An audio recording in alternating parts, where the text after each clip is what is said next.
नमस्कार, महासंग्राम मुंबईचा या कार्यक्रमामध्ये आपल्या सगळ्यांचं स्वागत। मी प्रसाद काथे।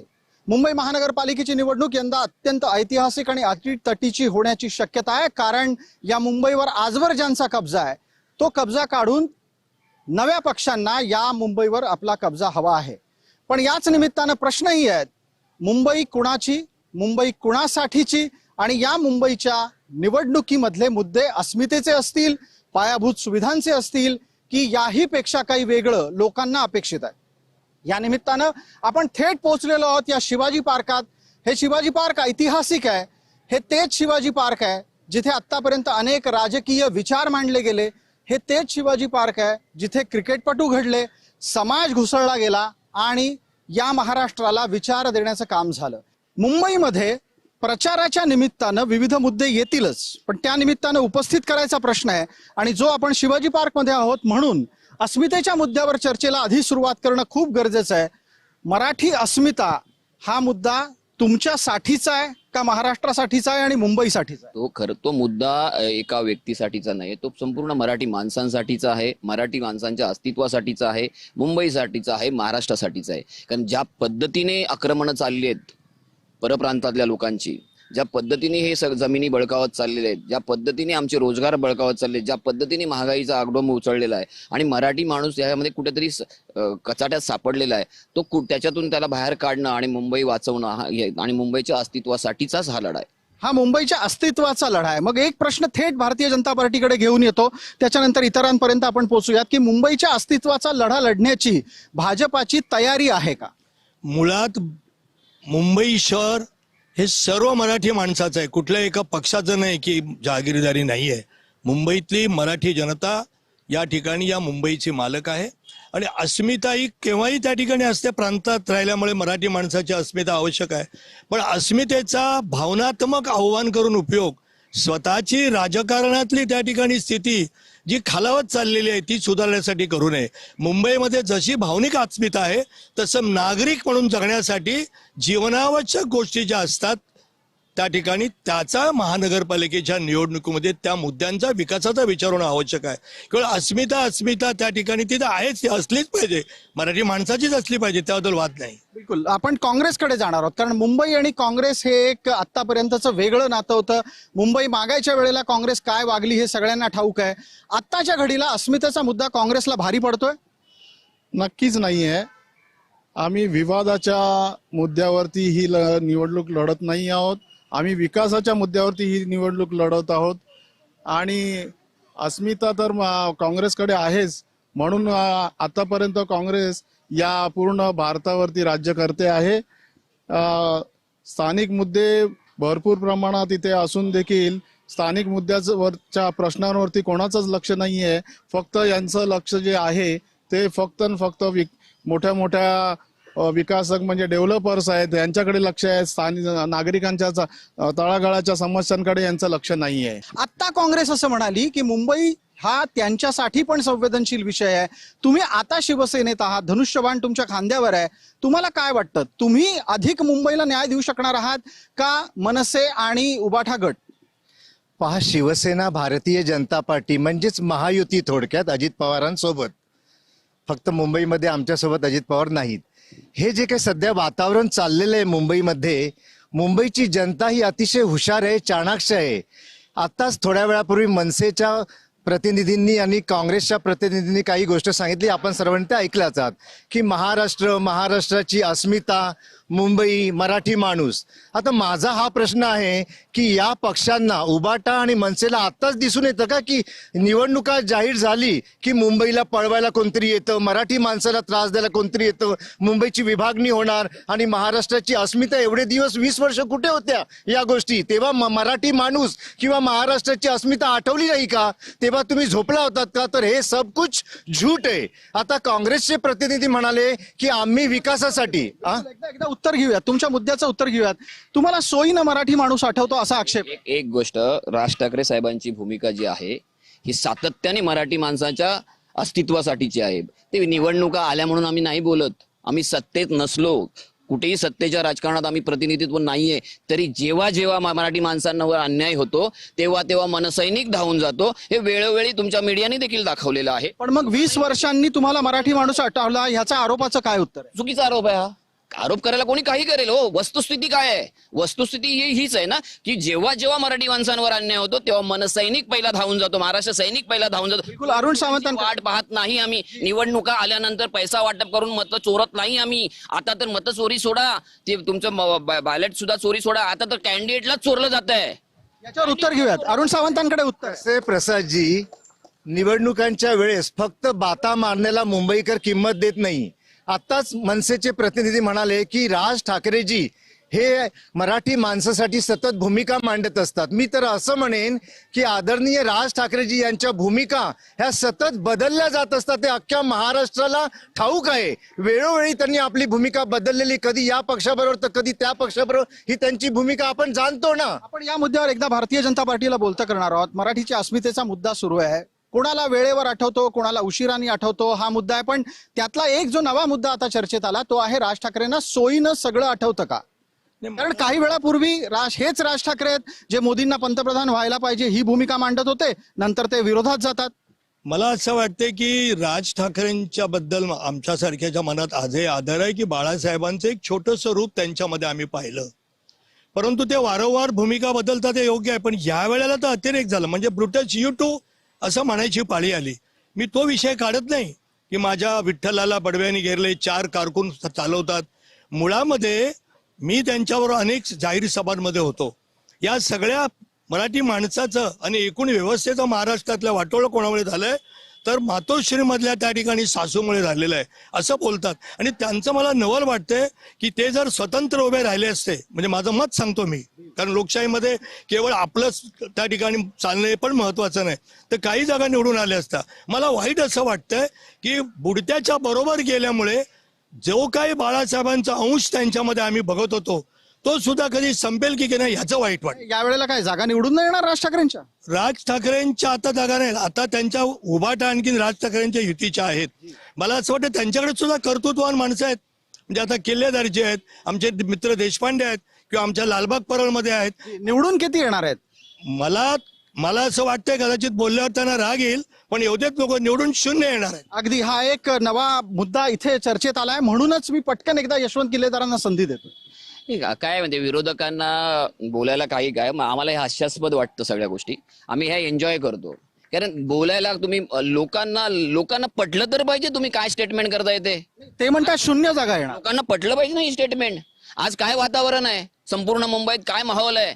जरा बाहेर फिरावं, बंद कॅबिन मध्ये बसण्यापेक्षा बाहेर फिरल्यावर तुमच्या लक्षात येईल की 0 कोणाचे येणार आणि 1-0-0 कोणाचे येणार. लक्षात आलं का? त्यामुळे या भकवास गोष्टी आहेत, याच्याकडे आम्ही लक्ष देत नाही. एक डायव्हर्सिफिकेशन करण्याचे प्रकार आहेत, आम्ही तेवढे सतर्क आहोत. बिलकुल. आता मुद्दा सुरू आहे की कोणाच्या किती जागा येणार, पण त्यातलाही एक आणखी महत्वाचा मुद्दा आहे तो अस्मितेचा, तो विसरून चालणार नाही. माझ्यासोबत माझे सहकारी शुभम उमाळे आहेत. शुभम उमाळेंपर्यंत जाऊयात आणि त्यानिमित्तानं मुद्दा घेऊयात की शिवाजी पार्क मधल्या चर्चेत आणि त्यात सुद्धा उत्तर मध्य मुंबई, दक्षिण मध्य मुंबई सारख्या भागामध्ये जेव्हा आपण चर्चा करतो तेव्हा या भागामध्ये अस्मितेचा मुद्दा कितपत चालेल? शुभम, आपण लोकांपर्यंत पोहोचा, त्यांना विचारा, लोक अस्मितेच्या मुद्द्यावर मतदान करतील का त्यांच्यासाठी इतर काही महत्वाचं आहे? कोणते मुद्दे महत्वाचे आहेत? शुभम. अर्थातच ऐतिहासिक शिवाजी पार्क या ठिकाणी आपण आलेलो आहे आणि याच्याचमुळे सर्व दादरकर जे आहेत, मुंबईकर जे आहेत त्या ठिकाणी आहेत. आपण त्यांच्याशी बोलूयात. अस्मितेचा मुद्दा या निवडणुकीमध्ये चालणार का? अस्मितेचा नाही, माझा महत्वाचा प्रश्न होता, शिंदे साहेबांनी जो आपला दवाखाना चालू केलेला त्याचं काय झालं? नाही, अर्थातच त्या मुद्द्याकडे येऊ. अस्मितेचा मुद्दा चालेल का या निवडणूक? अस्मितेचा मुद्दा नाही चालला, विकासाचा मुद्दा पाहिजे. विकासाचा मुद्दा, अर्थातच विकासाचा मुद्दा पाहिजे, अस्मितेचा नाही. आपल्याला काय वाटतं साहेब? आमच्या इकडे लोकल जे रेसिडेंट्स आहेत त्यांच्यासाठी सर्वात इम्पॉर्टंट लोकल इश्यूज आहेत, ते सर्वात इम्पॉर्टंट सॉल्व्ह करणं गरज आहे. पार्कासाठी आमच्यासाठी छत्रपती शिवाजी महाराज पार्क हे आमचं प्राईड आहे, आमचं इमोशन. आम्ही इकडे बॉर्न अँड ब्रॉटअप आहोत. सो आमच्यासाठी लोकल जे इश्यूज आहेत, जे सोडवणारा माणूस आम्हाला भेटेल तो त्यासाठी आम्ही नेहमी सपोर्ट करू. अस्मितेचा मुद्दा नाही, लोकल इश्यूजचा मुद्दा. साहेब काय वाटतं? अस्मितेचा मुद्दा मला वाटत नाही जास्ती चालेल. सामान्य जनतेचे जे प्रश्न आहेत, अक्षरशः गुदमरून लोकांचे जीव जातात इकडे लोकल ट्रेनमध्ये धावणे वगैरे, तर ते माया ते जास्ती हे करावे. पाणी, वॉटर हे चालतील. अर्थातच प्रसाद सर बघू शकतो, अस्मितेचा मुद्दा हा सोडून नागरिकांना, मुंबईकरांना नेमके त्यांचे प्रश्न कसे सोडवले जातील, त्यांचा आवाज कोण महानगरपालिकेमध्ये मोठा करेल, हे त्यांचा महत्वाचा बाब आहे. धन्यवाद शुभम. चर्चेला पुढे नेऊयात. या चर्चेमध्ये काही इतरही मान्यवर आता जोडले गेलेले आहेत. माझ्यासोबत स्थानिक आमदार महेश सावंत. सावंत साहेब, आपलं स्वागत. चर्चेचा मुद्दा अस्मितेचा सुरू आहे. हा प्रश्न तुमच्यापर्यंत 100% आला पाहिजे. तुमची अस्मिता आता भगव्यापासून हिरवी झाली आहे, हा आरोप होतोय. हे म्हणणारे कोण आहेत? भाजपवालेच आहेत. बाकी आम जनतेला माहिती, हिंदुत्ववादी. मागे एवढा बॉम्बस्फोट झाला, सगळा प्रकार झाला, त्यावेळी कुठे होते सगळेजण? तेव्हा अस्मिता आणि हे प्रकार नव्हता. मुंबईकरांचं रक्षण कोणी केलं? आज सुद्धा महापूर आला, काय आला, तर रस्त्यावरती कोण दिसतो तुम्हाला? बीजेपीवाले घरात असतात 17-15 माळावरती. सामान्य शिवसैनिक, मनसैनिक सुद्धा शिवसैनिक रस्त्यावर उतरणार आहे, फळी आहे.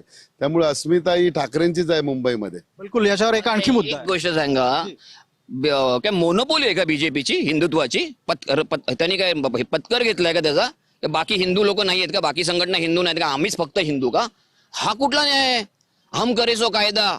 लोकशाही मारक भूमिका चाललेल्या आहेत. हे असं होत नाही, लक्षात घ्या. दुर्दैवाने समजा, देव करो असं होऊ नये, एखादी जर दंगल झालीच, बीजेपी वाले कुठे असतील हो? बिळात बसलेले असतील आणि रस्त्यावर आमच्या लोकांना वाचवण्यासाठी शिवसैनिक आणि महाराष्ट्र सैनिक असेल. बिलकुल. या मुद्द्यावर आपल्याला मधु चव्हाणांशी बोलावं लागेल. मधु चव्हाण हा तो चेहरा आहे जो लालबाग परळमध्ये वाढला, आणि आता तुम्ही या सगळ्या आक्षेपांना उत्तर द्यायला हवं. दंगल झाली तर भाजपवाले बिळात बसतील, इतका गंभीर आरोप आहे. असं काय? एक गोष्ट त्यांना मी सांगू इच्छितो माझ्या मित्रांना, की 1992 साली जी दंगल झाली, रमाबाई ती चाळ त्या ठिकाणी जाळली गेली, त्यावेळेला हिंदुत्ववादी सगळे रस्त्यावर होते. त्याच्यामध्ये काँग्रेसचे होते, माझ्या बौद्ध समाजाचे लोक होते, सर्व होते. देशावर संकट आलेलं होतं. आणि ही जी निवडणूक आहे, ही आम्ही स्वतः हिंदुत्वावर नाही नेलेली आहे. आम्ही नेलेली नाही. आम्ही गेल्या माननीय मुख्यमंत्र्यांची भाषणं ऐकलीत, तर मुंबई हे बेट असल्यामुळे त्या मुंबईला नागरी जीवन सुखकर करायचंय. लोकसभेची निवडणूक असेल, काही प्रमाणात विधानसभेची निवडणूक असेल, तिथे हा मुद्दा प्रकर्षाने होईल, लोकसभेमध्ये जास्त होईल. आज मुंबई शहर. पण मग मधुभाऊ, असं असताना तुमचे मुंबईचे अध्यक्ष सातत्यानं हा मुद्दा मांडताना का दिसतात की मुंबईचा माणूस, मुंबईचा महापौर हा मुसलमान होईल? या मुद्द्याची गरज काय आहे? मला असं वाटतं त्यांनी ज्या अनुषंगाने बोललं, आजच तुम्हाला माहित आहे की न्यूयॉर्कचा महापौर त्यांनी जेलमध्ये असलेल्या अतिरेक्याला सोडा, आणि त्याचा खटला आंतरराष्ट्रीय किती लोकांनी निषेध केला, किती लोकांनी निषेध केला. आणि हे सत्य आहे की पॅरिस, लंडन, न्यूयॉर्क इथे त्या समाजाचे लोक निवडून आल्यानंतर, न्यूयॉर्कमध्ये आमदार महापौर झाल्यानंतर त्यांच्या सगळ्या धर्मगुरूंनी सांगितलं अभि घर घर में इस्लाम जाईल. त्यामुळे हा हल्ला शिवसेना किंवा तुम्हाला भीती वाटते मुंबईत असं होऊ शकतं? या मुंबईवर असं करण्याची कोणाची हिंमत नाहीये. कारण मुंबईमधला जनता ही कुठल्याही पक्षाची असेल तरी ती सांस्कृतिक, भारतीय संस्कृती, हिंदू आणि या देशावर प्रेम करणारे. बिलकुल. चर्चेला पुढे नेऊयात. वंचितचं एकूण म्हणणं काय आहे या सगळ्या याच्यावर? आपण टप्प्याटप्प्याने इतरांपर्यंत जाऊयात. हा जो हिंदू मुसलमानचा मुद्दा महानगरपालिका स्तरावर आलेला आहे, वंचितचं काही चिंतन आहे यावर? मुळात हिंदू मुस्लिम आणि या सगळ्या गोष्टी महानगरपालिकेच्या निवडणुकीतले मुद्देच नसले पाहिजेत. पण सगळे सत्ताधारी पक्ष असतील किंवा विरोधी पक्षात बसलेले काही पक्ष असतील, हे त्या ठिकाणी आपापल्या वोट बँक बनवण्यासाठी त्याचा त्या ठिकाणी इश्यू करत आहेत. मुळात जो मराठी अस्मितेचा मुद्दा आला, मी या ठिकाणी प्रश्न उपस्थित करू इच्छितो की ज्या वेळेला कस्तुरबा हॉस्पिटलमध्ये प्रबोधनकार ठाकरे आणि जवळकरांच्या पुस्तकांचा त्या ठिकाणी अपमान झाला, त्यावेळेला ठाकरे बंधूंमधला एकही कोणी त्या ठिकाणी उतरलं नाही, पण वंचित बहुजन आघाडी त्या ठिकाणी उतरली. आज मराठी शाळा बंद होत आहेत, त्याच्यावरती सुद्धा कोणी बोलायला तयार नाहीयेत.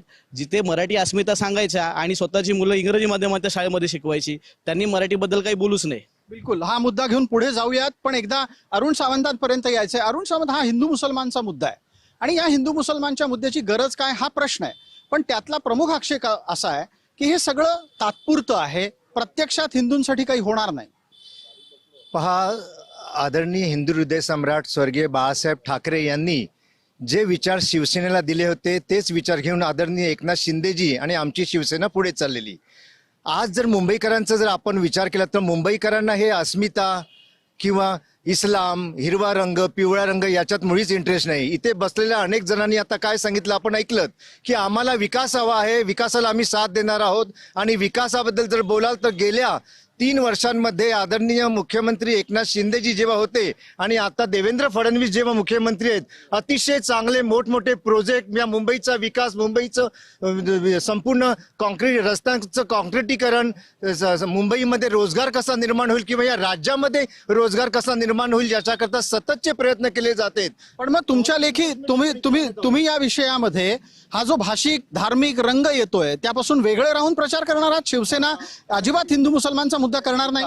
शिवसेनेने या राज्यामध्ये आणि या देशामध्ये सुद्धा आणि मुंबईमध्ये सुद्धा जो जो हिंदुत्वाला मानतो, मुंबईला मानतो, महाराष्ट्राचा सन्मान करतो, मग तो मुस्लिम असो, पारशी असो, कुठलाही असो, त्याला आपला मानलेला आहे. तेव्हा आम्ही जात बघून कधीच मदत करत नाही. आपणास एक गोष्ट सांगतो की आम्ही जे आपले दवाखाने सुरू केलेत किंवा लाडली बहिणा सुरू केली, या ज्या योजना होत्या त्या आम्ही मुस्लिम हिंदू बघून देत नाही आहोत. जो समोर येईल, जो नियमात बसतो, प्रत्येकाला आम्ही दिलेले आहे. आणि याच्यावर मुस्लिम समाजाची सुद्धा साथ आम्हालाच आहे. बिलकुल. मुसलमानांची साथ जर शिवसेनेला असेल तर उद्धव गटाचं, ठाकरे गटाचं काय होणार आहे महेशजी? मुस्लिमांचा साथ किंवा हिंदूंचा साथ किंवा मराठी माणसांचा साथ हा त्या परिस्थितीवरती अवलंबून. आज ते म्हणतात आपला दवाखाना, आपल्या दवाखान्यामध्ये तुम्ही जाऊन या, किती गोळ्या मिळतात, किती औषधं मिळतात, तुम्ही बघा. आपला दवाखाना बांधला, ही संकल्पना सुद्धा उद्धव साहेबांची होती, परंतु सत्तांतर झाला किंवा इकडचे तिकडे गेल्यामुळे तो प्रकार झाला. नाहीतर आपला दवाखाना काँग्रेसने दिलेले दवाखाने बंद झाले म्हणतात. एक मिनिट या अरुणजी यांच्याकडे काही तपशील दिसतोय. एकदा तपशील मध्ये गेल्यानंतर तिथे काही अवेलेबल नाही, डॉक्टरही नसतात, हे निव्वळ खोटे आरोप आहेत. औषध दूरची गोष्ट, डॉक्टर नसतात. सुरुवातीच्या काळात काही तो डामडोल झाला तेवढाच, त्याच्यानंतर काही नाही. त्यापेक्षा मुंबई महापालिकेमध्ये सत्य असताना आम्ही काय केलं वाचून दाखवू का? आमच्या दोघांकडे लिस्ट आहे. त्याच्यावर येऊच आपण. पण हा जो मुद्दा महेश सावंत करत होते तो आपण एकदा पूर्ण करूया. आपण आपला दवाखाना या मुद्द्यावर होते आणि थोड्या वेळापूर्वी अरुण सावंत असं सांगताना आपण ऐकलं की त्यांची मदत ही धर्माला बघून नाही. आता घेऊन जातो तुम्हाला एका दवाखान्यात, चला. मी तुम्हाला सगळ्या दवाखान्यामध्ये घेऊन जातो. तुम्ही बघा तिथे विधानसभेत आम्ही प्रश्न विचारतो. आपला दवाखाना काढलाय ना, मग लोकांना तिथे सोयी सुविधा पुरल्या पाहिजे ना, परंतु गोळ्या नाही, डॉक्टर अवेलेबल नसतात, अशी परिस्थिती आहे. आणि हिंदू मुस्लिम तुम्ही करताय, हिंदू मुस्लिम हे आता 3-4 वर्षामध्ये हिंदू मुस्लिम जास्त झालेले आहे. बघा तुम्ही हिंदू मुस्लिम बोलता, केक खायला कुठे जातात? पाकिस्तानमध्ये केक खायला जातात. हिंदू मुस्लिम करताय तर त्या पद्धतीने बघा. डोका कोणाकडे हे करता, हे सगळं त्यांचा ढोंग आहे. तुम्ही जास्त बघा, तुमचे टोपी घालून जास्त फोटो कोणाचे? याच्या शेलारांचे फोटो जास्त आहेत. आणि हा मुद्दा आल्यानं मी मधुभाऊ आपल्यापर्यंत येतो. काँग्रेसपर्यंत यायची ही वेळ होती खरी. शेलारांना अचानक आशिष कुरेशी म्हणायला लागली आहेत लोक. काय प्रकार आहे हा? असं आहे की कोणी कोणाला काय म्हणावा विषय महत्वाचा नाहीये. आता उद्धवजींच्या चेहऱ्यावर, डोक्यावर सुद्धा त्या ठिकाणी टोपी होती. एखाद्या मुस्लिम वसाहतीमध्ये गेल्यानंतर तिथे मुस्लिम कार्यकर्ता आपल्या पक्षाचा आहे आणि तो सांगतो एक टोपी घाला, म्हणून लगेच काय कोणी सुनता करून घेतली नाही. तुमच्या लक्षात आलं का? मुद्दा मुंबई शहरामधला अस्मितेपेक्षा या मुंबई बेट आहे, त्या मुंबईचा विकास कोणी किती केला? 2.5 वर्षाच्या कालखंडामध्ये मी यादी वाचली तर राग येईल. फक्त याकूब मेमनच्या मदरीचं त्या ठिकाणी सुशोभीकरण केलं. याकूब मेमन, त्याच्यानंतर टिपू सुलतान गार्डन बांधली, मुघल गार्डन बांधली. त्या ज्यावेळेला वाजेचा विषय निघाला तो लादे नाही का विचारलं, एक तरी गोष्ट त्यांनी सांगितलं. आम्ही सांगतो की आज भुयारी रेल्वेला आहेत, कोस्टल रेल्वे आहेत, मुंबईकर ट्रेनमध्ये जीव मुठीत घेऊन फिरतायत. तुमच्या राजकीय पक्षांच्या अभिनिवेशाशी त्यांना काय देणं घेणं नाही. चर्चेला पुढे न्यायचंय. आपल्या सोबत विविध मान्यवर पण आहेत आणि त्याचबरोबर स्थानिकांची बऱ्यापैकी चांगली उपस्थिती आहे. मला या निमित्तानं आमचे प्रतिनिधी सहकारी शुभम उमाळे यांच्यापर्यंत जायचंय. अस्मितेचा मुद्दा आहे, धर्माचा मुद्दा आहे, हे सगळे मुद्दे लोकांना आवडतायत की लोकांना यापेक्षा काही वेगळं या निवडणुकांमध्ये हवं आहे? शुभम, अर्थातच नेमके हे मुद्दे पटतायत का, मुंबईकरांना चालतायत का, हे जाणून घेऊयात. साहेब, अस्मितेचा मुद्दा आहे, धर्माचा मुद्दा आहे, पण तुमच्या मनात काय आहे, जनतेला काय वाटतंय? बघा कसं आहे, जर आपण दिशाभूल करणार असणार भारतीय जनता पार्टीच्या आणि शिंदे गटाचा, जर जातीचा प्रश्न असेल, जातीवरती हे राजकारण करत असणार, ते चुकीचं आहे.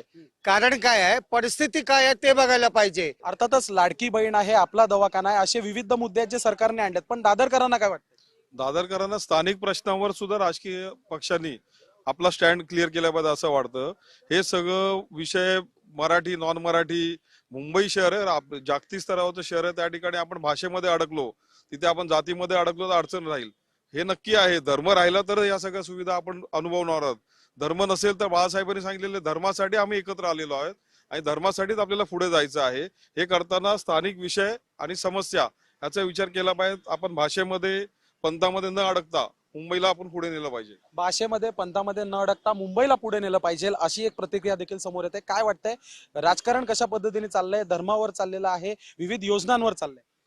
राजकारण धर्मावरती पण नाही चाललेलं आहे आणि अस्मितावरती पण नाही चाललेलं आहे आणि मराठी माणूस हा वरती पण नाही चाललेला आहे. इथे वर्ली विधानसभामध्ये मनसेचा उमेदवार होता, मनसेचा जे प्रमुख होता, आम्ही मराठी भाषा म्हणून तुम्ही प्रचार करताय. इथे बघा जेवढा मुंबईमध्ये जेवढा बोर्ड्स आहे ते बोर्ड सर्व वरती बघा तुम्ही ते इंग्लिश मध्ये लिहिलेले. फक्त गोरगरिबांसाठी तुम्ही बोलतात का मराठी पालक लावा? तुम्ही का बोलत नाही? बिल्डरला का नाही बोलता? हा माझा पहिला विषय. नाही ते सांगतायत ना की लोळण घेतली, 2.5 वर्ष लोळण घेत होते ना, अचानक कसं कळलं की हिंदुत्व एकदम अचानक कसं आलं डोक्यामध्ये?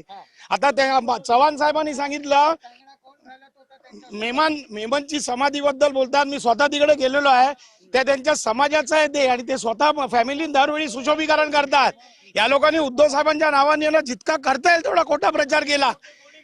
अर्थातच अजून दादरकर आहेत, मुंबईकर आहेत. बोला. मला तर पहिला जे शिंदे गटाचे किंवा भाजपचे जे कोण आहेत तिथे त्यांना हे विचारायचं आहे, जे आज उद्धव बाळासाहेब ठाकरे या पक्षावर टीका करतात आहेत, मागची 25 वर्ष पण ते सुद्धा ह्याच्यामध्येच होते. ते कोणत्या अर्थाने, आज मला पहिला प्रश्न हा आहे की ते कोणत्या अर्थाने उद्धव बाळासाहेब ठाकरे गटावर टीका करतात आहेत? धन्यवाद शुभम. चर्चेला पुढे नेऊयात आणि आता या चर्चेचा जो पुढचा टप्पा आहे तो अर्थातच आहे धर्म भाषा याच्या पलीकडे जाऊन पायाभूत सुविधांचा.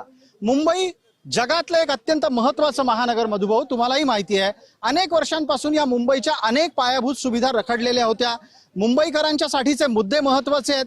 तुमच्याकडे उत्तर आहेत का या पायाभूत सुविधांना? मुळात सगळ्याची उत्तर आहेत. मुंबई हे बेट असल्यामुळे 1 इंचही जमीन तुम्ही वाढवू शकत नाही. तिचा हॉरिझॉन्टल त्या ठिकाणी कधी विकास होणार नाही, व्हर्टिकलच व्हावं लागेल. मुंबई शहरामध्ये लोकसंख्या दिवसेंदिवस एका राज्या इतकी लोकसंख्या झाली आहे. म्हणजे मुंबईचा पाण्याचा प्रश्न महत्वाचा आहे, ते वेळेवर मिळालं पाहिजे. मुंबईमध्ये सगळ्यात जास्त कुठला त्रासदायक असेल तर प्रवास आहे आणि म्हणून भुयारी मार्ग सुद्धा काढलेले आहेत. कोस्टल रेल्वे सुरू झाले आहेत, अटल सेतू सुरू झालेले आहे. आता त्या ठिकाणी शिवडीपासून तर वरळीपर्यंत सुरू झालेले आहेत. अधिकाधिक लोकांचा प्रवास कसा सुखाचा होईल हे काढलाय मुंबई. आणि हे सगळं केलंय ते तुम्ही केलंय का उद्धव गटाने केलंय? कारण ते म्हणतात त्यांनी करून दाखवलं. काही बोलो, मला चर्चाही खालच्या दर्जाला न्यायची नाही. त्यांनी 2.5 वर्ष त्या ठिकाणी कोमट पाणी प्या हेच सांगितलं, बाकी काही केलं नाही. मी तुम्हाला एक उदाहरण देतो प्लीज. आता आकाशाला भेटणाऱ्या इमारती होत आहेत, परंतु प्रत्येक बिल्डिंग मध्ये 2 फ्लॅटमध्ये कार असतात. आणि म्हणून मी सभागृहामध्ये होतो त्यावेळेला शिवसेना आमच्या बरोबर होती. आम्ही त्या ठिकाणी FSI द्या आणि 22 माळ्याची इमारत असेल तर त्या ठिकाणी 4-5 माळे तुम्ही त्या ठिकाणी पार्किंगसाठी ठेवा. मुंबईच्या जनतेच्या मूलभूत गरजा याला या ठिकाणी अधिक महत्व आहे. बिलकुल, आपण त्याची चर्चा करणार आहोत. मी आपल्यापर्यंत येतो. एक पटकन उत्तर आपल्याला महेश सावंत यांच्याकडून घ्यायचं आहे. भारतीय जनता पार्टीच्याकडून आता एक महत्वाचा आक्षेप नोंदवण्यात आला की जेव्हा सत्तेत होता तेव्हा फक्त लोकांना कोमट पाणी प्यायला सांगत होता. नाही, सत्तेत ते होते तेव्हा फक्त टाळ्या वाजवायला सांगितलेले ना आणि घंटा वाजवायला सांगितलेलं. ते कशाला वाजवायला सांगितलं? कोमट पाणी का थोडं त्याची कुठल्या त्या जंतू असतील तर कुठे तरी मरतील त्या हिशोबाने कोमट पाणी प्यायला सांगितलेलं. आणि तुम्ही म्हणता कोविड काळ, बरा विषय काढला. कोविड काळामध्ये कधी आम्ही जातपात धारावी सारखा पॅटर्न पुरा जगाने हेवा वाटावा असा केलेला उद्धव साहेबांनी. आणि कोविड मध्ये कुटुंब प्रमुख म्हणून पूर्ण महाराष्ट्राची जबाबदारी उद्धव साहेबांनी घेतलेली आहे. त्यावेळी मला सांगा तुम्ही कुठे बीजेपी वाले होते? कोविड काळात तुम्ही बघितला, तुम्ही म्हणताय ना दंगल झाली. किती जणांवरती केसेस झाले दंगलीमध्ये बीजेपी वाल्यांकडे? हे धर्म हे 4 वर्ष झाले फक्त हिंदू मुस्लिम कोण लोकांना भडकवायचा. पण महेशजी, आपल्याला माहिती असेल बाबरी मशीद पाडण्याचा सगळ्यात मोठा गुन्हा तर भाजपवाल्यांवर आहे. जबाबदारी कोणी घेतली? हिंदू हृदय सम्राट सरसेनापती बाळासाहेब ठाकरे यांनी जबाबदारी घेतलेली. का नाही कोणी घेतली जबाबदारी? ती फक्त एकाच. तुम्हाला एक प्रश्न येतोय, बाळासाहेबांचा मुद्दा सुरू झाला. ज्या हिंदू हृदय सम्राटांनी बाबरी मशीद पाडल्यानंतर जबाबदारी घेतली, होय, जर ती माझ्या शिवसैनिकांनी पाडली असेल तर मला अभिमान आहे त्याचा. आणि त्याच बाळासाहेबांची साथ सोडून ही उबाटा शिवसेना काँग्रेसच्या लाथाळा खात बसली. आज काँग्रेसने सुद्धा त्यांना हाकलून लावलं मुंबईतून, त्यांना बरोबर घेतलं नाही. आपल्या महत्वाचं काही या नगरपालिकेच्या निवडणुकांमध्ये तर या मुंबईकरांसाठी जास्तीत जास्त सुविधा कशा देता येतील? बाहेर जो पळून गेलेला, यांनी पळवलेला मराठी माणूस आहे, त्या मराठी माणसाला पुन्हा मुंबईत कसं आणता येईल, त्यांना कशी घरं मोफत देता येतील, हे आमच्या मुख्यमंत्र्यांनी, आताच्या उपमुख्यमंत्र्यांनी करून दाखवलेलं आहे. आणि भविष्यात सुद्धा आम्ही मुंबईकरांच्या हिताच्या प्रत्येक गोष्टी करून दाखवू, फक्त बाता करणार नाही. बिलकुल, एकदा काँग्रेसकडे जायला हवं. असं काय झालं मुंबईमध्ये की तुम्ही आता उद्धव गटाच्या सोबत नाही, अन्यथा तुम्ही तर त्यांना मुख्यमंत्री करून दाखवलेलं आहे? काही झालेलं नाहीये. दादरमध्ये तर सांगायचं झालं तर विकास हा काँग्रेसनीच केलेला आहे पूर्व. नंतर शिवसेना, त्याच्यानंतर मनसे, ह्या पक्षाचा उदय नंतर झालेला आहे. सर्व आता अगोदर तर काँग्रेसच इथे होती आणि ही काँग्रेसच राहणार आहे आणि दुसऱ्या काही पक्षाची आम्हाला साथीची गरज नाहीये. तुम्हाला असं वाटतंय की काँग्रेस राहणार, काँग्रेस मुंबईत निवडून येणार? तुम्हाला तर उमेदवार मिळता मारामारी झाली आहे. नाही, काँग्रेसला उमेदवारी मिळता मारामारी झालेली नाहीये. ही आमची एक स्ट्रॅटेजी आहे की आम्हाला जेवढ्या जागा जिंकायच्या आहेत तेवढ्याच जागा आम्ही घेतलेल्या आहेत. आणि महापौर काँग्रेस किती जिंकणार आहात? किती जिंकणार? महापौर काँग्रेसचा बसेल. हे बिचारे स्ट्रॅटेजी ते म्हणतात कमी जागा लढणं ही स्ट्रॅटेजी. उमेदवारांचे बिचारे काही बोलू शकत नाही. जाऊ दे, माझे मित्रच होते ते पूर्वीचे. पहा, स्ट्रॅटेजी हरण्याची कोणी बनवत नसतं, ते जनताच त्यांना घरी बसवत असते. का तर गेल्या 30 वर्षांमध्ये या मुंबई महानगरपालिकेची जी वाताहत केली, जो पैसा कररूपाने गंगाजळीत येत होता तो कसा लुबाडला हे जनता जाणते. याच्यावर मग आपल्याला महेश सावंतांना बोलतं करावं लागेल. हा जो आरोप आहे हा आपल्याला माहिती आहे, कोविड काळामध्ये तुम्ही खिचडी खाल्ली, कफन चोरलं, असे सगळे आरोप आता उद्धव ठाकरेंवर होत आहेत. बरं, आरोप करणे विरोधकांचं कामच आहे. ज्यावेळी शिवसेनेच्या एक हाती महानगर, त्यावेळी बीजेपी सुद्धा आमच्या सोबत होती. त्यावेळी डेप्रिसिएशन मध्ये महानगरपालिका सुरू होती. 25 वर्षामध्ये 20 वर्षामध्ये ती 92,000 कोटीपर्यंत ठेवल्या महानगरपालिकेमध्ये. त्याचा कसा चुराडा केला, त्याचा कमिशन कोणी खाल्ला, रस्ते किती झाले आता 2.5 वर्षात, जवळजवळ कितीतरी 1000 कोटीचे रस्त्यावरती जे काय म्हणजे दिवे बत्ती लावले ते किती काय टिकले. तुम्हाला माहिती आहे कोस्टल रोडची सुरुवात कोणी केली? महानगरपालिकेने स्वतः सुरुवात केली. आज तुम्ही बघा बाकी सगळीकडे स्टेट गव्हर्नमेंटने केलेल्या रस्त्यावरती टोल आहे, कोस्टलवर टोल लागणार नाही. हे पहिलंच वाक्य आपल्या शिवसेना पक्षप्रमुख उद्धवजी ठाकरे आणि आदित्य ठाकरेंनी सांगितले, कोस्टल रोड आम्ही फ्री ठेवणार. असे हा जो कोस्टल रोडचा मुद्दा आहे याच्यावर एकदा मधुजींपर्यंत जातो आणि मी नंतर वंचित पर्यंत येणार आहे. मधुजी, हा कोस्टल रोड असो, मेट्रो असो, या सगळ्यामध्ये आरोप असे आहेत की होणाऱ्या प्रकल्पांना रोखण्याचं काम उद्धव ठाकरे गटाकडून झालं आणि भारतीय जनता पार्टीने ते मार्गी लावलं. वस्तुस्थिती मला तुमच्याकडून या प्रकारची हवी आहे की तुम्ही खरंच हे बोलताय का हा केवळ निवडणुकीचा भाग आहे म्हणून बोलताय? निवडणुकीचा भाग नाही, मुंबईतल्या जनतेच्या प्रगल्भतेवर आमचा विश्वास आहे. जवळजवळ 27 ते 28 मोठ्या कामांना माननीय उद्धवजींनी स्टे दिला. सगळ्या कामांना स्टे दिला. कशासाठी स्टे दिला? त्यामुळे 10,000 कोटी रुपये प्रत्येक दिवसाचे जास्त वाढले. आज मुंबईच्या जनतेला हे सगळं माहिती आहे की कोणी त्या ठिकाणी कशासाठी केलंय. कारण मी समजा वरळीला राहतोय, मी मुलुंडवरून येऊन वरळीच्या माणसाची दिशाभूल करू शकत नाही. त्याला तिथे काय सुविधा मिळाल्या आहेत हे त्याला माहिती आहेत. आज मुंबई शहरामध्ये तुम्ही काय दिलं मुंबईकरांना? भाजपने मुंबईकरांना काय दिलं? काही उत्तर आहे? मुंबईकरांना त्या ठिकाणी कोस्टल रोड दिले, वेगवेगळे फ्लायओव्हर, 52 फ्लायओव्हर ब्रिज कोणी बांधले? माननीय स्वर्गीय बाळासाहेबांनी गडकरींना रोडकरी पदवी दिली. मुंबईमध्ये फ्लायओव्हर ब्रिज गडकरी तुम्ही निर्माण केलेत. हे वरळीला ज्यावेळेला त्यांच्या बाजूला उद्घाटन होतं, मी स्टेजवर होतो त्या ठिकाणी म्हाडाचा चेअरमन म्हणून, बाळासाहेबांनी मान्य केलेलं आहे. आणि या मुंबई शहरामध्ये आम्ही घरोघर जाऊन हे इथे काय वेळेला 100 मुद्दे मांडताना एखादा मुद्दा ओव्हरफ्लो होईल, पण आम्ही केलेल्या कामाची बजेट सकट लोकांना माहिती देणार आहोत. बिलकुल, याच्यावर एकदा वंचितची प्रतिक्रिया घेऊयात. हे सगळे पक्ष आहेत ना, हे सत्तेतले आहेत आणि या सत्तेतल्या पक्षांच्याकडे आश्वासनं द्यायला असतात, केलेल्या कामांचे हिशोब असतात. तुमच्याकडे या निवडणुकीत लोकांना सांगायला काय आहे? वंचित बहुजन आघाडीने त्या ठिकाणी पहिल्यांदाच महाराष्ट्रामध्ये 62 नगरसेवक आणि 2 नगराध्यक्ष निवडून आलेले आहेत आणि हाच पॅटर्न मुंबईमध्ये सुद्धा लागू आहे. काँग्रेस आमच्या सोबत आहेत. बऱ्याच जागांवरती काँग्रेस आणि वंचित युतीचा फायदा होईल आणि तुमचा मुंबईसाठी अजेंडा आहे, व्हिजन आहे. विजन आहे मुंबईसाठी. सगळ्यात पहिल्यांदा मराठी शाळांचा आमचा मुद्दा आहे. याच्यामध्ये इथे रखडलेले एसआरएचे प्रकल्प आहेत. जे एसआरएचे प्रकल्प भारतीय जनता पार्टीने हातात घेतले, एक पालकमंत्री महानगरपालिकेमध्ये बसवला, त्याची टक्केवारी कमिशनखोरी सगळी चालू आहे. हा मुंबईचा विकास नाही, यांनी भाजपाचा विकास केलाय. जे हिंदू मुस्लिम मुद्द्यावरती आज हे सगळं पक्ष भांडत आहेत. कोविड काळामध्ये ज्या वेळेला सगळी मंदिरं बंद होती त्यावेळेला यातला एकही पक्ष त्या ठिकाणी उतरला नाही. पण वंचित बहुजन आघाडीने बाळासाहेब आंबेडकरांनी विठ्ठल मंदिरामध्ये जाऊन पंढरपूरला आंदोलन केलं आणि महाराष्ट्रातली सगळी मंदिरं खुली झाली.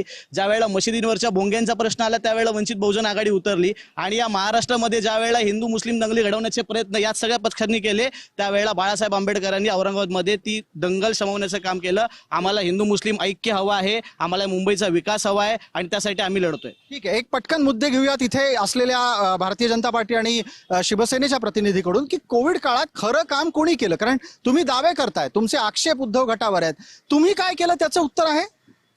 पहा, कोविड काळामध्ये आपणास ठाऊक असेल की शिवसेनेमार्फत आदरणीय एकनाथ शिंदेजी यांच्या मार्फत गोरगरिबांच्या घरी आम्ही ट्रकद्वारे अनेकांच्या घरी औषधं आणि अन्नधान्य पुरवलं होतं. हे अख्खी जनता जाणते.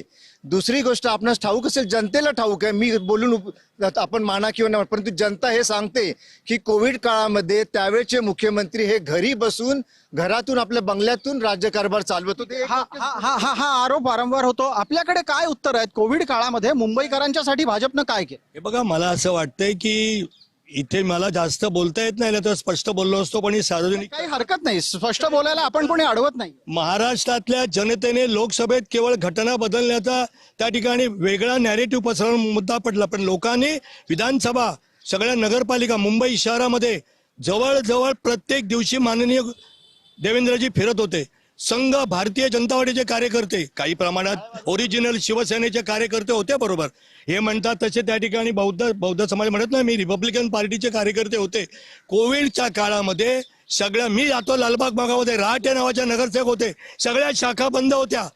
मनसेचे कार्यकर्ते त्या ठिकाणी काम करत होते आमच्या बरोबर. संघ भारतीय जनता पार्टी, आमचे जवळजवळ मुंबई शहरात 80,000 कार्यकर्ते कोविडमुळे काम केल्यामुळे वेगवेगळ्या हॉस्पिटलमध्ये ऍडमिट होते.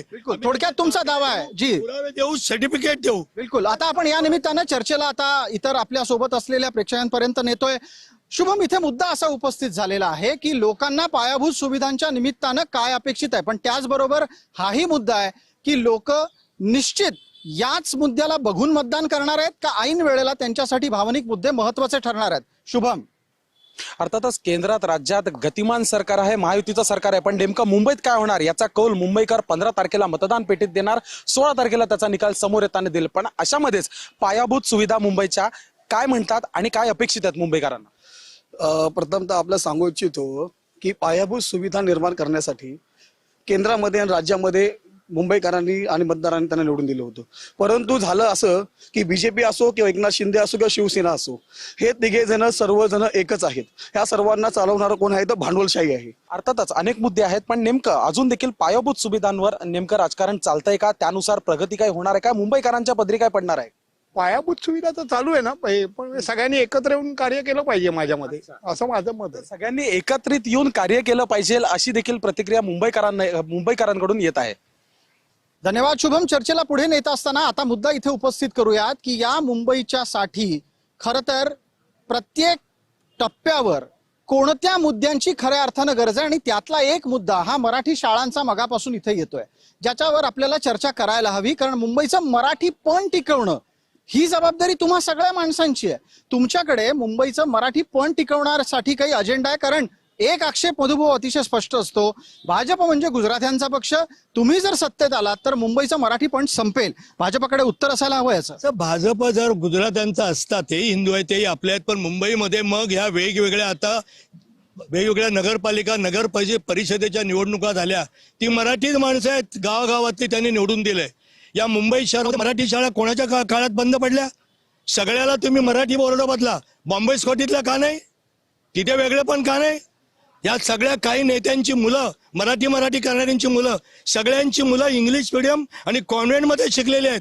होय, माझं मत आहे ते की मुंबईमधली मराठी भाषा, मराठी साहित्य, मराठी लेखक, मराठी नाटकं, मराठी संस्कृती ही मुंबईमध्ये टिकली पाहिजे. भारतीय जनता पार्टीचे गेली 20 वर्ष वेगवेगळे सण साजरे करते.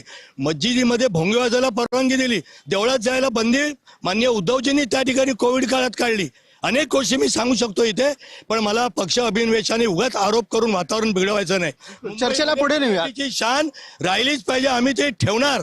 परंतु अन्य भाषिक सुद्धा जे मुंबईत आहेत त्यांना सुद्धा त्या ठिकाणी सन्मान आपण केला पाहिजे. पण त्या ठिकाणी मुंबईत वर्चस्व मराठी माणसाचंच राहिलं पाहिजे. मुंबईतलं वर्चस्व मराठी माणसाचं राहिलं पाहिजे. महेश सावंत आपल्याकडे येतो आणि त्याच्यानंतर मी अरुण सावंतांना प्रश्न विचारणार आहे. महेशजी, मला सांगा, आताच्या पातळीवर अचानक तुमची भावना समाजाविषयी, भाषिक गटाविषयी बदलली आहे का?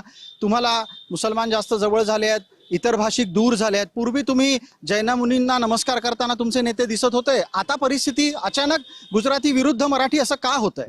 नाही, असा कधी आम्ही भेदभाव कधी केलाच नाही.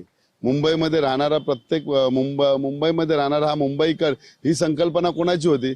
माननीय पक्षप्रमुख उद्धवजी ठाकरे यांनी त्यावेळी इलेक्शनला मुंबई महानगरपालिका मी मुंबईकर हे स्लोगन आणलेलं. म्हणजे तिथे स्लोगन आणलं त्याचा हेतूच हे होता की ते गुजराती असू दे, साऊथ इंडियन, नॉर्थ इंडियन, मुस्लिम, मराठी, हिंदू हे सगळे एकजुटीने मुंबईमध्ये राहण्यासाठी ती मुंबईकर संकल्पना आणलेली.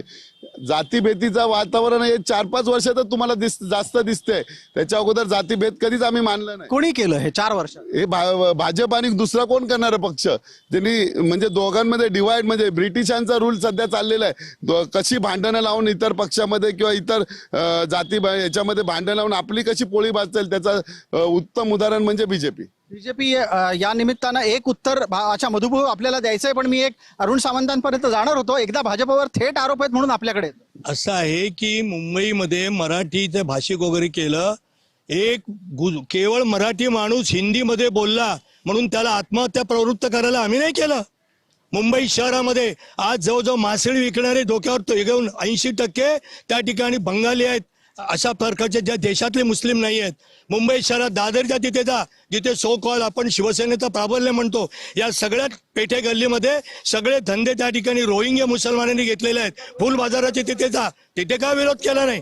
तिथे सगळ्या थांबव, तिथे मध्येच बोलायचं नाही. मुख्यमंत्री काय करतोय हे एकेरी बोलू नका, एकेरी बोलायचं नाहीये. मुख्यमंत्री आदर्श त्यामुळे काय केलं त्या ठिकाणी मुंबई शहरामध्ये या मुंबई शहरातून एसआरए मधून त्या ठिकाणी रोहिंग्यांना बाहेर काढावं, एसआरए योजना सुरू केली, मात्र त्याला शिवसेनेने विरोध केला. त्याच्यावर काही आक्षेप वंचितकडून येतात. लोकांना तुम्ही अहो, यांनी एनआरसी आणला, सीआयला त्याचं काय झालं ते पहिलं विचारा. यांच्या गृहमंत्री केंद्रात पण आहे, राज्यात पण आहे. आज आपण पाहिलं तर देशामध्ये, महाराष्ट्रामध्ये जर पाहिलं तर मोठ्या प्रमाणामध्ये बलात्काराचे गुन्हे दाखल होत आहेत. आपला मुद्दा आत्ताच्या घडीला मराठी पण टिकवणं मुंबईचं हा आहे. तुमच्याकडे काही वंचितकडे अजेंडा आहे, मराठी पण कसं टिकवणार आहात? बहुजन आघाडी मराठी शाळांच्या माध्यमातून मराठीपणासाठी प्रयत्न करते. दुसरं मी इथे मानतो की गेली 25-30 वर्ष शिवसेना आणि भाजपची सत्ता या महानगरपालिकेत आहेत. दरवर्षी 80,000 कोटींची कॉन्ट्रॅक्ट दिली जातात. आमचा सवाल आहे की किती मराठी कॉन्ट्रॅक्टरना यांनी कॉन्ट्रॅक्ट दिलेली आहेत, याचं उत्तर यांनी दिलं पाहिजे ना. आणि मग यांनी मराठी पण टिकवण्याचा विचार केला पाहिजे. गिरणी कामगारांना कुणी बाहेर काढलं आज मुंबईच्या? तर याच्यामध्ये सुद्धा यांचाच हात आहे ना. आज सगळा मराठी माणूस मुंबईच्या बाहेर तिकडे ठाणे, कल्याण, डोंबिवलीपर्यंत, विरार, वसईपर्यंत यांनी पोहोचवला, कारण यांना गुजराती या भारतीय जनता पक्षाला मुंबईमध्ये भरायचे होते. मी शेवटचं सांगतो, तुमचे दोघांकडेही आक्षेप आहेत. एकदा तुम्हाला गुजराती भरायचे होते म्हणून मराठी बाहेर काढले, अर्थात मराठी बाहेर काढले हा आरोप उद्धव गट आक्षेपावर बोलत नाही. खरं बाळासाहेब आंबेडकरांच्या पक्षातला माणूस, व्यक्ती, माझे मित्र आहेत त्यांनी त्या ठिकाणी प्रगल्भतेने बोललं पाहिजे. या मुंबई शहरामधून मराठी माणूस आम्ही नाही बाहेर काढला. कुर्ल्यापासून ठाण्यापर्यंत वेगवेगळ्या कंपन्या होत्या, त्या सगळ्या त्या ठिकाणी कामगार सेनेच्या हातात होत्या, सगळ्या बंद पडल्या. यांनी एक मुद्दा बरोबर काढला. थांबाव त्याच्यावर घेतो एक मिनिट. मुद्दा आता येतोय तो आपल्यापर्यंत येतोय. अरुणजी सावंत, या मुद्द्यापर्यंत मी आपल्याला घेऊन येतो.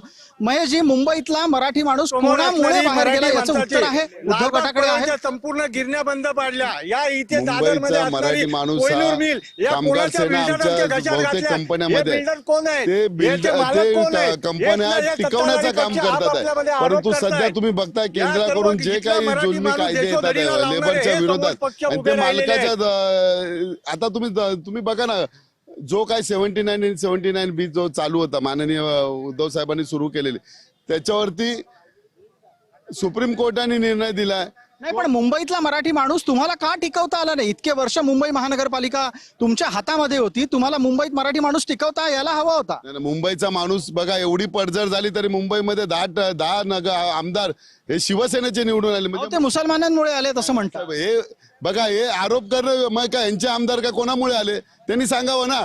मुंबई शेवटी माणूस जन्माला येतो तो जातभेद घेऊन येत नाही, माणूस म्हणून जन्माला येतो. अरुण सावंतांपर्यंत जायचंय. अरुण सावंत, या विविध मुद्द्यांच्या आधारे तुमचं आकलन काय आणि पक्षाची भूमिका काय आहे? मुंबईचं मराठीपण टिकवायचं असेल तर धनुष्यबाणाकडे अजेंडा आहे का? प्रसादजी, मुंबईचं मराठीपण टिकवण्याकरता नुसतं शिवसेनेकडेच नाही तर संपूर्ण महायुतीने एक अतिशय उत्तम असा प्लॅन तयार केलेला आहे. या मुंबईतील शाळांमध्ये मराठीपण टिकविण्याकरिता मराठी मुलांना प्राथमिक शिक्षण कसं फुकट देता येईल, मोफत देता येईल आणि त्याबरोबरच शाळेमध्ये त्यांना येऊन आकर्षित करण्याकरता वेगवेगळ्या सुविधा कशा देता येतील याकरिता आम्ही एक योजना आखलेली आहे.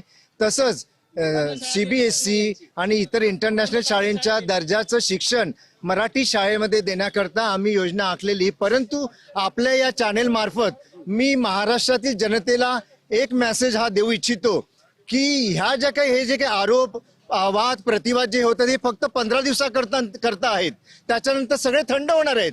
परंतु मुंबईच्या जनतेने एक काम मात्र जरूर केलं पाहिजे की या मुंबईच्या विकासाकरिता, या मराठी माणसाच्या विकासाकरिता, या मराठी माणसाच्या उद्धाराकरिता आणि मुंबईमध्ये गेल्या 30 वर्षांमध्ये ज्या गोष्टी याच्या अगोदरच्या मुंबई महानगरपालिकेमध्ये जे कोण होते त्यांनी ज्या नाही दिल्या त्या या महायुती मार्फत कशा मिळतील याकरिता खंबीरपणे महायुतीच्या मागे उभे राहा आणि आपण एकदा निवडून द्या. आपण उत्तर घेऊयात. वंचित, पटतंय हे सगळं?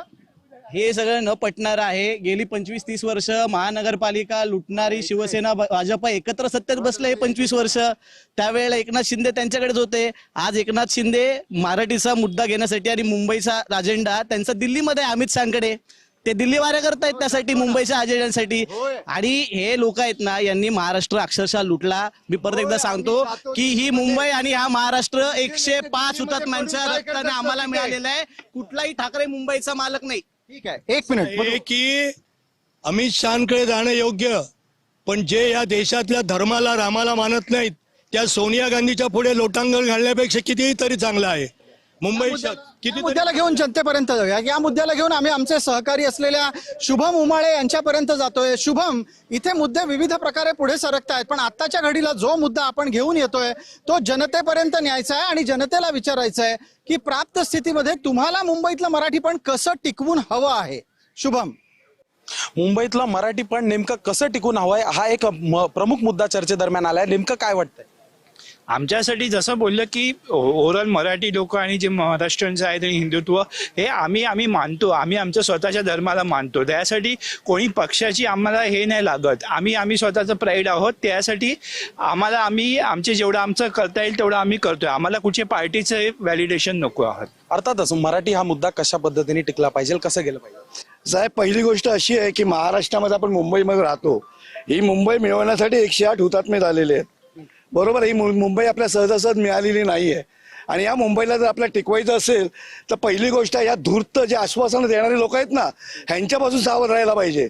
अहो, ज्यांनी या लोकसभेमध्ये आवाहन केलं की आम्हाला तिसऱ्यांदा निवडून द्या, आम्ही गाय कापणाऱ्यांना टांगून ठेवू. अहो, गाय कापणाऱ्यांचे धंदे तर आता टॉप मोस्ट झालेत. इंडिया नंबर 2 वर आलेली आहे आणि हे स्वतःला हिंदू म्हणतात. राहिला महाराष्ट्राचा प्रश्न आपला आजचा इकडचा. सर, हा मराठीचा जो मुद्दा इथे या महानगरपालिकेमध्ये उपस्थित केला जातोय, आम्ही 3-4 पिढ्या झाले मुंबईमध्ये राहतो. इकडचा विषय असा आहे, जे चाळीमध्ये राहत होते, पहिले जुन्या चाळीमध्ये राहणारे लोक मुंबईमध्ये होते, त्या चाळी तुटून तिथे मोठे मोठे टोलेजंग इमारती उभ्या राहिल्या. पण ज्या चाळी तुटलेल्या आहेत आतापर्यंत 30-30, 40-40 वर्ष झाले, तिथले लोक विस्थापित आहेत. त्यांच्याकडे लक्ष द्यायला कोणी नाही. म्हाडामध्ये गेलं, म्हाडाचे अधिकारी त्यांच्याकडे लक्ष देत नाहीत. BMC वाले कोणाकडे लक्ष देत नाहीत. नगरसेवकही देत नाहीत. कुणाकडे गेलं तर मराठी माणसाला इथे काही किंमत दिली जात नाही. फक्त इथं मराठीपणाच्या मोठ्या मोठ्या वार्ता केल्या जातात. पण जो आता चाळीमध्ये राहणारा विस्थापित आहे, जो चाळीमधून तुटलेला आहे, त्यांच्यासाठी कोणीही विचार करत नाही. तो लांब कल्याण, डोंबिवली, विरार, वसई तिकडे जाऊन भाड्याने राहतोय. मुंबईमध्ये कसं येईल हे तुम्ही इथे क्लिअर केलं पाहिजे. अर्थातच मुंबईकरांना असं वाटतंय की महापौर हा तुम्ही कोणीही बसवा, कोणताही बसवा, पण मात्र मराठी लोकांसाठी, मराठी माणसासाठी महापौर हा मुंबईचाच पाहिजे, मराठीच पाहिजे, अशी देखील समोर येत आहे प्रतिक्रिया. प्रसाद सर, धन्यवाद शुभम. या चर्चेच्या आपण आता शेवटच्या टप्प्याकडे वळतो आहोत आणि या शेवटच्या टप्प्यात शिवाजी पार्कात जेव्हा तुम्ही चर्चा कराल त्यावेळेला अत्यंत स्वाभाविक मुद्दा असणार निष्ठा किती महत्वाची, आणि या निष्ठेच्या मुद्द्यावर लोक काय विचार करतात तेही आपल्याला तपासावं लागेल. महेश सावंत, सगळ्यात आधी निष्ठेच्या बाबतीमध्ये खरं कोण आहे? बावन कशी सोनं निष्ठेचं कोणाचं आहे? तुमच्याबद्दल काय म्हणायचं? निष्ठेचा बघा, मराठी माणूस हा नेहमी निष्ठेला प्रामाणिक असतो आणि ह्यावेळीची निवडणूक ही निष्ठेचीच निवडणूक आहे आणि मला वाटते निष्ठा जिंकेल, पैसा घसरेल. निष्ठा जिंकेल, पैसा घसरेल. आपल्याकडे उत्तर आहे का अरुण सावंत या मुद्द्याचं?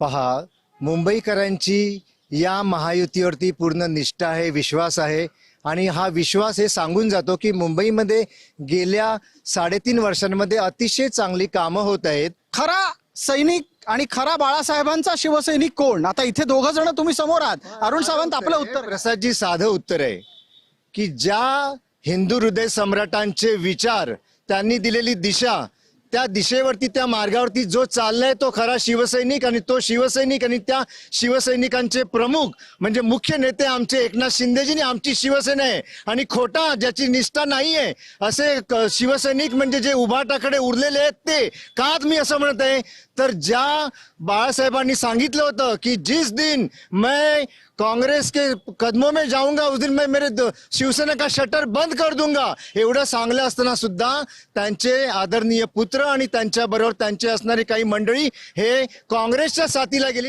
याच्यावर उत्तर घेऊ की काँग्रेसकडे जाऊन, काँग्रेस सोबत जाऊन नुकसान झालं का नाही झालं?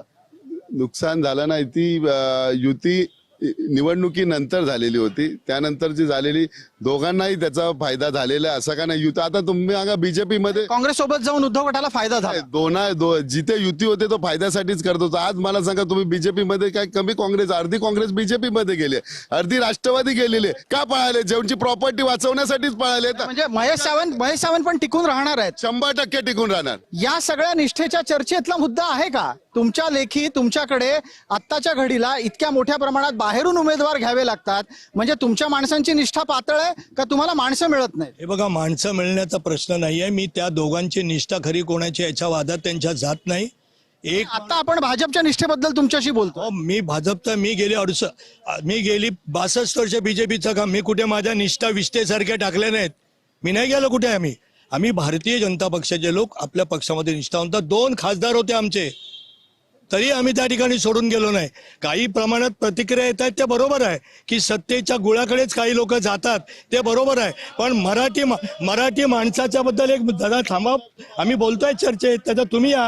हे बघा, मराठी माणसाबद्दल बोलतात तर 40 आमदार एक गट्ट गेले, चव्हाण ते काय निष्ठावंत नव्हते का बाळासाहेबांचे? आणि काल शुभा राहुल गेल्या, माझी महापौर, त्या निष्ठावंत नव्हत्या का? त्या ठिकाणी घोसाळकरांच्या सुनबाई गेल्या, त्या निष्ठावंत नव्हत्या?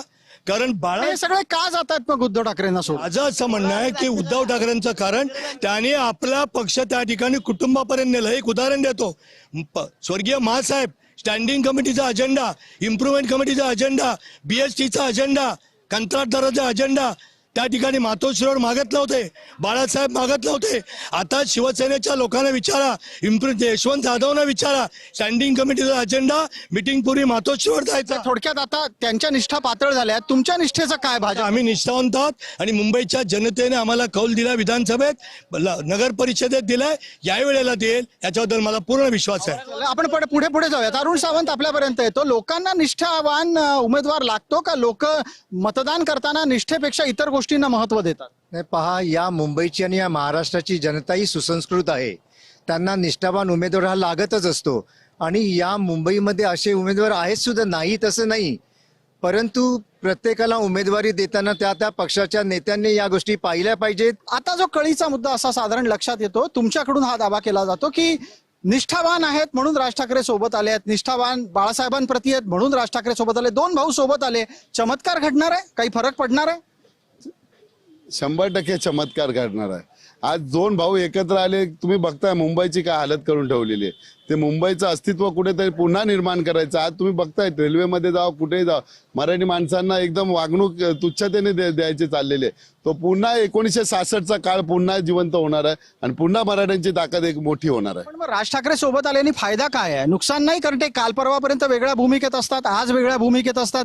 उद्धव ठाकरेंच्या तुलनेमध्ये राज ठाकरेंच्या भूमिका लवकर बदलतात. नाही, पण आज राजसाहेब असू दे किंवा उद्धव साहेब असू दे, आज त्यांनी मराठीच्या मुद्द्यावरती किंवा मुंबईच्या मुद्द्यावरती एकत्र आले, त्यामुळे त्याच्यामध्ये मुंबईवरती खूप फरक पडणार आहे. त्याचा तुमचं म्हणणं असं, याच्यावर अरुण सावंतांचं उत्तर येतं. आदरणीय महेशजी यांनी सांगितलेत की ते मुंबईच्या मुद्द्यावरती एकत्र आलेत, परंतु सत्य हे आहे आणि मुंबईकर ते जाणतात सुद्धा, सत्य हे आहे की दोघेही पक्ष उभाटा शिवसेना आणि मनसे हे एकमेकाचं अस्तित्व टिकवण्याकरता एक आलेत. नाही जर आले असते तर मला वाटतं यांच्या पदरात 10 सीट सुद्धा आल्या नसत्या. बरं, आपण पटकन एकदा भारतीय जनता पार्टीला विचारूया, तुम्हाला भीती वाटायला लागली आहे? राज ठाकरे उद्धव ठाकरेंसारखे दोन नेते एकत्र आले आहेत, दोघांच्या एकत्रीकरणामुळे मतांचा एक गठ्ठा इकडून तिकडे जाण्याचा काही परिणाम होईल? मला काही वाटत नाही. काल माननीय उद्धवजी आणि माननीय राज ठाकरे यांची जी त्यांचा वचननामा प्रसिद्ध करण्याची मीटिंग झाली किंवा प्रेस कॉन्फरन्स झाली, त्याच्यावर राज ठाकरेंच्या चेहऱ्यावरचे भाव तुम्ही पाहिले असतील तर ते माझ्या मते, मी कदाचित चुकत असेल तर मला मान्य आहे, परंतु चिंताजनक होते. म्हणजे कधी त्यांनी आपला मुद्दा सोडून बोलले नाहीत, परंतु वात्रटपणा, साटम असेल त्याला चाटम, कोणाला त्या ठिकाणी टरबूज, कोणाला त्या ठिकाणी वाटेल त्या उपमा या त्या ठिकाणी दिल्या जातात. त्यांच्या एकत्र येण्याचा ही त्या ठिकाणी मनोमिलन नाही आहे, हे मनीमिलन आहे असं माझं मत. मनोमिलन नाही, मनीमिलन आहे भारतीय जनता पार्टीचा मुद्दा आहे. पण वंचितने याच्यापेक्षा वेगळा विचार मांडावा अशी अपेक्षा आहे. या दोन भावांच्या एकत्रीकरणामुळे मुंबईत काय होईल हा मुद्दा आहे, पण त्याही पलीकडे जाऊन वंचितचा विचार काही आहे का? या अशा एकत्रीकरणांचा तुम्हाला धसका आहे म्हणून तुम्ही काँग्रेस बरोबर गेलात? मुळात आम्हाला असा कोणताही धसका नाहीये. वंचित बहुजन आघाडी याच्या आधी सत्तेत नव्हती आणि इथून पुढेही आम्ही विरोधी पक्षात राहू, आम्ही संघर्ष करत राहू, आमची संघर्षाची भूमिका आहे. परंतु सत्तेसाठी आणि त्या ठिकाणी ठेकेदारांकडून, कॉन्ट्रॅक्टरांकडून त्या ठिकाणी पर्सेंटेज घेण्यासाठी हे सगळे भांडत आहेत आणि एकत्र आलेले आहेत. मग ते ठाकरे आणि शिवसेना असेल किंवा शिंदे गट आणि बीजेपी असेल. परंतु आदरणीय सुजात आंबेडकरांनी सांगितल्याप्रमाणे मी एक शेवटचं सांगतो की ही मुंबई आम्ही त्या ठिकाणी कुठेही गुजरात्यांच्या त्या ठिकाणी कॉन्ट्रॅक्टर्स, इथले असणारे बिल्डर यांच्या घशात जाऊ देणार नाही. अगदी या मुद्द्यावर शिवाजी पार्क मध्ये चर्चा पुढे नेत असताना आपण पटकन आमचे सहकारी शुभम उमाळे यांच्यापर्यंत जातोय. शुभम, दोन भाऊ एकत्र आले, काय वाटतंय या लोकसभा मतदारसंघातल्या लोकांना? अर्थातच दोन्ही ठाकरे बंधू सध्या एकत्र आलेले दिसून येत आहेत. ठाकरे बंधू एकत्र आलेत, मुंबईकरांना काय वाटतंय? आपला कौल कोणाकडे? आम्हाला दादरकरांना वाटतंय हे एकत्र आल्यामुळे शिवाजी पार्क मध्ये पुढच्या वर्षी नमाज करायची व्यवस्था पुन्हा आणणार नाही ना, यांनी प्रयत्न सुरू केले होते. शिवाजी पार्क मध्ये नमाज करण्यासाठी मुंबई पोलीस आयुक्तांना आणि महापालिका आयुक्तांना पत्र दिलं होतं, याची चौकशी करा, होऊ शकता का म्हणून. अक्षय तृतीयेला आम्ही शिवाजी पार्क मध्ये नमाज करायचं की हनुमान चालिसा करायची, हे एकत्र येण्यापूर्वी यांनी विचार केला पाहिजेत. राजसाहेबांनी हिंदुत्वाचा विषय घेतला होता, लोकांनी त्यांना डोक्यावर घेतलं. आज त्यांना बोलता येत नाहीये, आज त्यांच्या चर्चेमध्ये मर्यादा आलेल्या आहेत प्रश्नामध्ये. त्यामुळे आम्हाला शिवाजी पार्क, माझ्या लहान मुलांना आम्ही नमाजसाठी इथं बसवायचं का? रोज संध्याकाळी इकडे या ठिकाणी काळे बुरखे का यायला सुरुवात झालेली आहे? हे कोणामुळे सगळं होत आहे हे मुंबईकरांनी विचार केला पाहिजेत. धर्म, मुंबई मराठी विषय नक्की महत्वाचा आहे, पण धर्म राहिला तर मराठी राहणार आहे, धर्म संपला तर मराठी कुठे तुम्ही घ्यायला बसणार आहात, ह्याचा विचार आपण सगळ्यांनी केला पाहिजे. अर्थातच प्रसाद सर, एक मोठा मुद्दा या ठिकाणी आलेला आहे की नमाज पठणसाठी ठाकरे बंधू कुठेतरी ठाकरे बंधू जे आहेत ते दादर शिवाजी पार्क या ठिकाणी नमाज पठणसाठी परवानगी देणार असं एक मुंबईकर बोलत आहेत. बिलकुल शुभम, या मुद्द्यावर आपल्याला चर्चेचा समारोप करत असताना याचे खुलासे घ्यावे लागतील. आपण इथले स्थानिक आमदार आहात, याचं उत्तर द्या. शिवाजी पार्कामध्ये आपण इतके वर्ष विविध प्रकारच्या धार्मिक उत्सवांना पाहतोय, विविध प्रकारच्या सभा संमेलनांना पाहतोय. आत्ताच्या स्थितीला जो मुद्दा समोर आला, शिवाजी पार्कात नमाज पठण, शिवाजी पार्क मध्ये नमाज पठण आयुष्यात होणार नाही. त्यासाठी कुठलाही मराठी नेता त्यासाठी एकत्र येणार नाही. याबद्दल त्याला विरोधच होईल, कारण शिवाजी पार्क हा सांस्कृतिक ठेवा आहे आणि तो शिवाजी पार्क सांस्कृतिक ठेवा असाच राहणार आहे कायमस्वरूपी. बिलकुल, आपण या चर्चेला समारोपाकडे घेऊन जातो आहोत आणि पटकन अरुण सावंत, जाता जाता शेवटचं उत्तर. शिवाजी पार्क वाचवण्याच्या साठीची जबाबदारी कुणाची? तिथे नमाज पठण जर कोणी प्रस्तावित करत असेल तर तुम्ही काय करणार आहात? नाही पहा, असं जर होत असेल तर ही अतिशय खेदजनक गोष्ट आहे आणि जर असं होण्याचा जर कोणी प्रयत्न करत असेल तर शिवसेना आणि महायुती कडाडून विरोध करेल या गोष्टीला. आणि असे करणाऱ्यांना या मुंबईमध्ये थारा नाही, मुंबईकर अशा लोकांना साथ देणार नाहीत, हेच मी या क्षणी आपणास सांगेन. धन्यवाद अरुण सावंत. आणि त्याचबरोबर या चर्चेला आपण आता समारोपाकडे नेतोय. मी आपल्याला या निमित्तानं सगळ्यांना सांगू इच्छितो की मुंबईतले मुद्दे कोणते, मुंबईकर कोणत्या मुद्द्यांच्या आधारे पुढे जाऊ पाहतात, या सगळ्यांच्या निमित्तानं आपण चर्चा करत होतो. आणि हीच चर्चा आम्ही आपल्यापर्यंत या माध्यमातून घेऊन आलो की यंदा मतदान करत असताना कोणत्या प्रकारे मुंबईकर विचार करतायत.